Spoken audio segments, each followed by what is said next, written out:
योगेश सांगता भैया देते भैया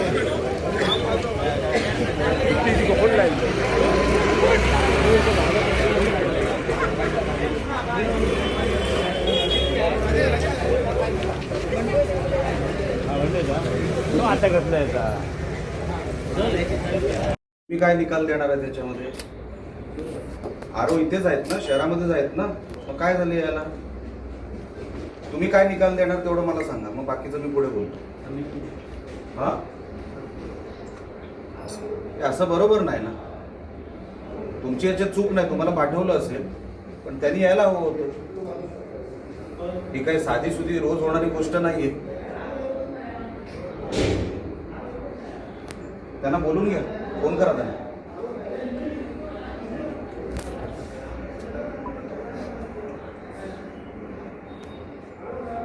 सांग खाली आनंद, तुम्ही काय गडबड करू नका, गपचूप राहा.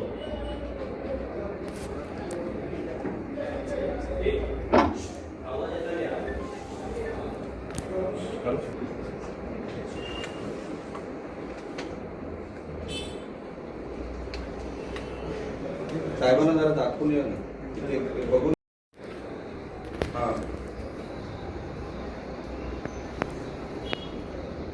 अडचण अशी काय नाही. माझ्यासोबत PI साहेब जगतापजी आहेत.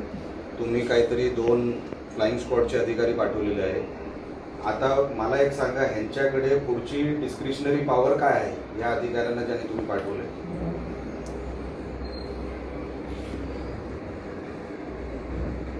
हां,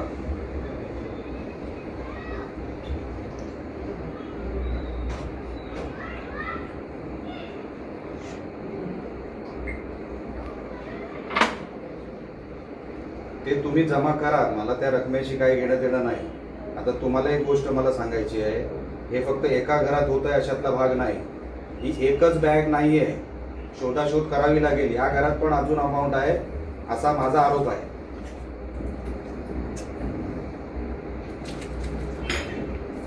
तुम्हाला प्रिमाइसेस सर्च करावं लागेल, मालवण शहराला आतमधून सर्च करावं लागेल. यांची रोज माणसं फिरतायत. माझ्याकडे 8-10 नावं अशी आहेत, अंगावर पैसे घेऊन हे रोज वाटप करतायत इकडे शहरामध्ये. मग तुमचं लक्ष कुठे आहे? बघा, मी तुम्हाला सांगतो, निवडणुका फेअर झाल्या पाहिजे. ही कुठली पद्धत आहे? ही कुठली पद्धत आहे? मला अच्छा, हे का एक घर आहे का? अच्छा, माझा आरोप आहे की ही एक बॅग सुद्धा नाहीये, जवळपास अजून 3-4 बॅगा या घरात असतील. तुम्ही काय कारवाई करणार? नुसतं जप्ती नको आहे, तुम्ही FIR करणार आहात का? अच्छा, आम्ही आतमध्ये आल्यानंतर एक कुडाळचे भारतीय जनता पक्षाचे बंड्या सावंत आणि त्यांचा कोणतरी, त्यांचा पण ड्रायव्हर नाही, कोणतरी भलताच आहे, तो असाच वरती आलेला आहे. हे लोक तिकडे विटनेस म्हणजे जे काय, जो काय पुरावा आहे, ही बॅग आहे, त्याला हे करत होते, डिस्पोज करायचा प्रयत्न करत होते. मग त्यांना तुम्ही FIR मध्ये घालणार आहे का? तुम्ही मला कधीपर्यंत करणार सांगा, मी स्वतः येतो. मला माझ्या नावाने FIR द्यायची. हा, मग तुम्ही प्रक्रिया पूर्ण झाल्यानंतर सांगा. कारण का हे तुम्ही हे नुसते फ्लाइंग स्क्वॉड रात्री नाही, यांच्या अंगावर पैसे असतात. तुम्ही शोधणार कसे आहे लोकांना? मला नावं माहिती आहेत, मी यादी पाठवतो तुमच्याकडे. मी जर त्यांना रस्त्यात पकडलं, साहेब लक्षात घ्या, लॉ अँड ऑर्डरचा प्रश्न होणार. मी आता सोडणार नाही. आज आपण 26 तारखेवर आहोत आणि हे 20-20, 25-25 लाखाच्या बॅगा घेऊन घरात बसलेले आहेत. अजून निवडणुकीला 6 दिवस जायचे आहेत. ह्यांना काय धुमाकूळ घालायचा आहे का या मालवणमध्ये? हे कुठलं कल्चर आणतोय आपण? मी माझी दिवस रात्र, आता माझे कार्यकर्ते, माझी मुलं वॉचवर आहेत.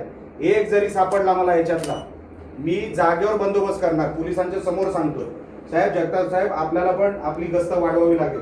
ही पद्धत नाही निवडणूक लढवायची. मग उपयोग काय निवडणूक लढवून? ही अशी निवडणूक लढवायची? आज आपण 26 तारखेवर आहोत. ह्यांचं कालपासून सन्माननीय रवींद्र चव्हाण साहेब इकडे आले, कालपासून, एक मिनिट फोन ठेवा, मी बोलतोय. कालपासून ह्यांची नाटकं चालू झाली. जे मी सांगत होतो ते आज खरं ठरलं. गस्त वाढू नये. तुम्ही ह्यांचा बंदोबस्त काय, तुम्ही ह्यांना जर बंदोबस्त केला ना तर त्या भीतीपोटी दुसरं कोण हिंमत करणार नाही. 25-25 लाख रुपये, मला माहितीये रूट कसा आला, कोण कसा, हा म्हणतो धंद्यातला. बघा ऍटिट्यूड बघा, त्याला अजूनही वाटतंय की तो सुटणार आहे म्हणून. त्याचा ऍटिट्यूड बघा, तो मोबाईलवर कंटिन्यू मेसेज करतोय कोणाला तरी. मेसेज नाही केला, कॉल आलेला हो साहेब. मी तुमच्या समोर इथे मोबाईल ठेवून दिलेला चार्ज. तो बघा, तो कोण आहे, तो थर्ड पार्टी. तुला त्या बॅगेला हात लावायचा अधिकार काय रे? कोण आहेस तू? म्हणजे तुम्ही हे सगळे पुरावे तुम्ही डिस्पोज करणार आणि आम्ही एकदम सरळ मार्गाने निवडणूक लढवायची. जगताप साहेब, हे बरोबर नाही. तुम्ही याच्यावर काय कारवाई करणार मला सांगा. मी काय हा विषय सोडणार नाही. मी माझी जर मुलं आज रात्रीपासून दिवस रात्र 24 तास आम्ही आमची लोक लावणारच. यांचे पुढायचे, तो पप्या तवटे, तो रुपेश कानडे, तो मोहन सावंत, तो रणजित देसाई, त्यांना फक्त एकच काम दिलंय, ते पैशाचं वाटप करायचं.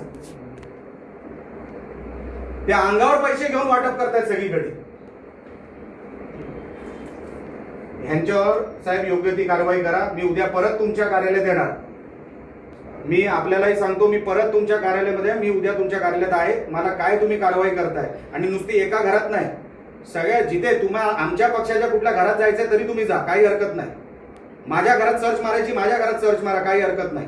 पण हे किमान 8 ते 10 घरात या मालवणमध्ये सुरू आहे आणि हे सगळे अंगावर पैसे घेऊन सगळीकडे वाटप सुरू आहे. तुम्ही योग्य ती कारवाई करा. मी उद्या येतो तुम्हाला भेटायला.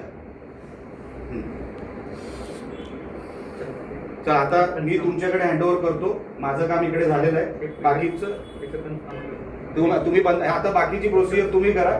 मी माझ्या ह्याला मी उद्या येतो तुम्हाला भेटायला. हो, चल. फक्त गैरसमज नसा, फक्त साहेब मी आज मालवण शहरामध्ये आहोत. मी सन्मान्य भाजपचे जुने कार्यकर्ते विजयजी केनवडेकर यांच्या घराच्या खाली उभा आहे.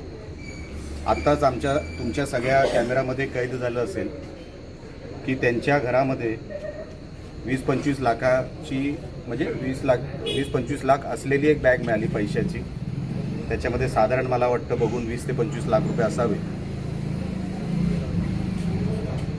हे विजय केनवडेकर यांच्या घरी हे पैसे काय करतायत, हा माझा सवाल होता त्यांना. त्याचं काही ते उत्तर देऊ शकले नाही. ते म्हणतात मी बिल्डर आहे, कोणी पैसे दिले असतील, सेलचे पैसे, ते आता त्यांना सगळं यंत्रणेला सांगावं लागेल, निवडणूक आयोगाला सांगावं लागेल. मी हेच कालपासून किंवा अनेक दिवसांपासून म्हणतोय. काल रवींद्र चव्हाण साहेब मालवणमध्ये येऊन गेले आणि कालपासून वेगाने ही सगळी पद्धत पैशाची सुरू झाली. मी हेच म्हणत होतो, या अशा निवडणुका आपल्याला करायच्या आहेत का?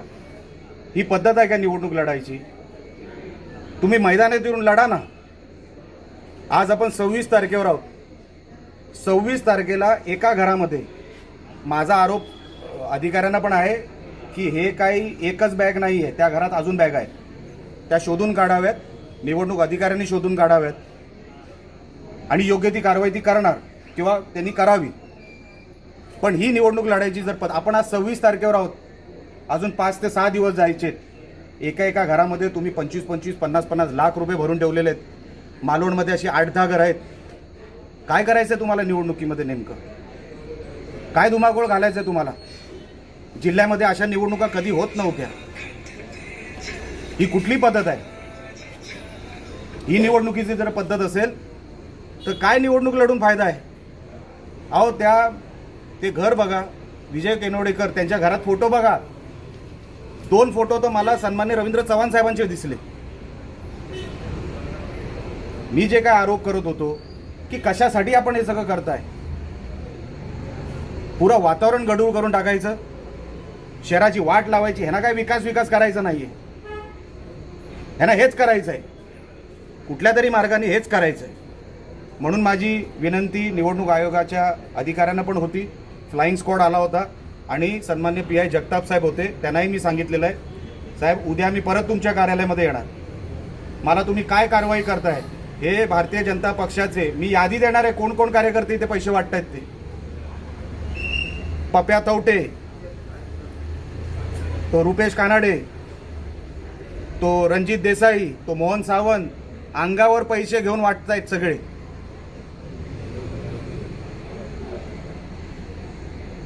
अशा निवडणुका अजून 5 दिवस जायचे आहेत. विचार करा, हे आत्ता बॅगा आलेले आहेत. या रोज यांच्याकडे बॅगा पोचवायची एक यंत्रणा तयार आहे. रोज जर बॅगा यायला लागल्या आणि असे पैसे जर वाटप व्हायला लागले, कशासाठी पाहिजे तुम्हाला? हे जिंकल्यानंतर हे जिंकणार नाहीत, पण जरी जिंकले तर हे काय लोकांची सेवा करायला नाही जाणार आहे तिकडे. हे जे पैसे वाटतायत ना, ते लुटायला जाणार आहेत परत नगरपालिकेमध्ये, शहराला खड्ड्यात घालतील. म्हणून माझी तुम्हाला सगळ्यांना हात जोडून विनंती आहे, हे आताच हे गांभीर्याने आपण सगळ्यांनी, आपणही पत्रकार आहात, आपणही गांभीर्याने घ्यावं. मी त्यांना सांगितलं तुम्हाला पुऱ्या शहरामध्ये सर्च मारावं लागेल.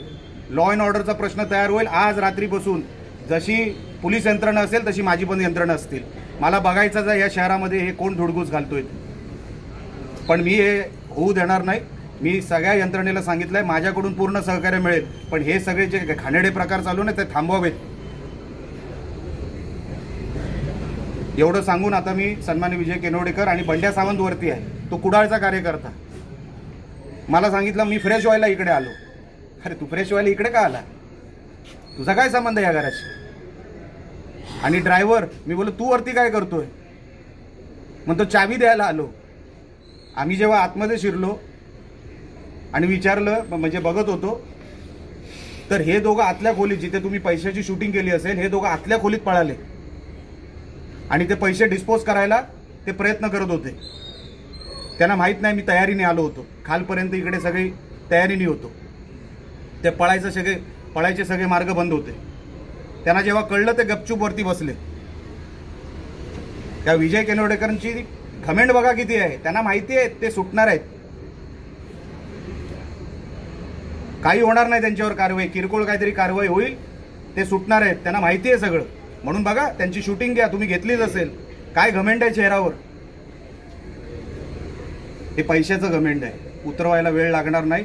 आतापासून ते 2 तारखेच्या निकालापर, म्हणजे 3 तारखेला निकाल आहे, 2 तारखेला पूर्ण सकाळपर्यंत आम्ही ह्याच्यावर लक्ष ठेवून आहोत. आम्ही जी काय कारवाई अधिकाऱ्यांना संबंधित करायला सांगितलेली आहे ते योग्य पद्धतीने करतील अशी विनंती मी त्यांना केलेली आहे. अशी आशा मी बाळगतो त्यांच्याकडून. आणि आता उद्या जेव्हा मी त्यांच्या कार्यालयात जाईन, ते काय कारवाई करतायत हे मी तुमच्यासमोर परत एकदा येईन. धन्यवाद.